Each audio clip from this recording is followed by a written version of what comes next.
आता आपण जेव्हा पौराणिक कथा बघतो तर पौराणिक कथांमध्ये वेगवेगळ्या प्रकारची पात्र ही वेगवेगळ्या संस्कृतीत आहेत। तसं उदाहरण द्यायचं झालं तर चायनामध्ये ड्रॅगन आहे, किंवा आपण जर पाश्चिमात्य संस्कृती बघितली त्यांच्यामध्ये क्रॅकन आहे, युनिकॉर्न आहे, अशी पात्र आहेत। तर मग तशीच भारतीय परंपरेत पण पात्र वेगवेगळे आहेत।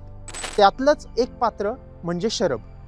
आता शरभ काय आहे ह्याची मुळात आपण कथा आधी समजून घेऊ, म्हणजे ती दंतकथा काय आहे किंवा पौराणिक कथा काय आहे हे आधी आपण समजून घेऊ। सगळ्यांना हिरण्यकश्यपू हा राजा माहिती आहे, त्याचा मुलगा होता प्रल्हाद, आणि प्रल्हाद हा स्वतः खूप जास्ती विष्णूचा भक्त होता आणि हिरण्यकश्यपू त्याला त्रास द्यायचा। तर जो काही वर मागितला होता हिरण्यकश्यपूने, तर त्याच्या विरुद्ध विष्णूने एक अवतार घेतला, तो म्हणजे नरसिंह। आता नरसिंहने ऑफकोर्स तुम्हाला ती कथा माहिती आहे, पण लक्षात घ्या की त्याचं जे एकूण रूप आपण बघितलं तर तो सिंहाचं तोंड आहे आणि पूर्ण धड आहे ते एका प्रचंड बलदंड व्यक्तीचं धड आहे। आता हिरण्यकश्यपूचं पोट फाडलं, पण ते जे पूर्ण नरसिंहाचं रूप आहे ते उग्र रूप आहे आणि ते कोणाला कंट्रोल होईना। म्हणून अजून एक शक्ती जन्माला आली, ती म्हणजे शरभ।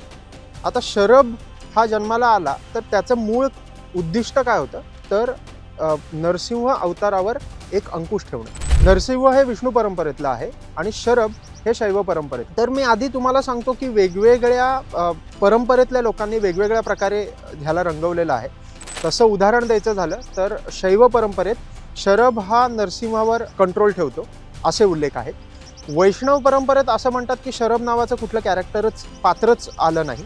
तर वेगवेगळ्या परंपरा आपण बाजूला घेतल्या तरी शरभ हे कॅरेक्टर 100% पौराणिक कथांमध्ये आपल्याला दिसतं आणि ते शैव परंपरेतलं हे नक्की।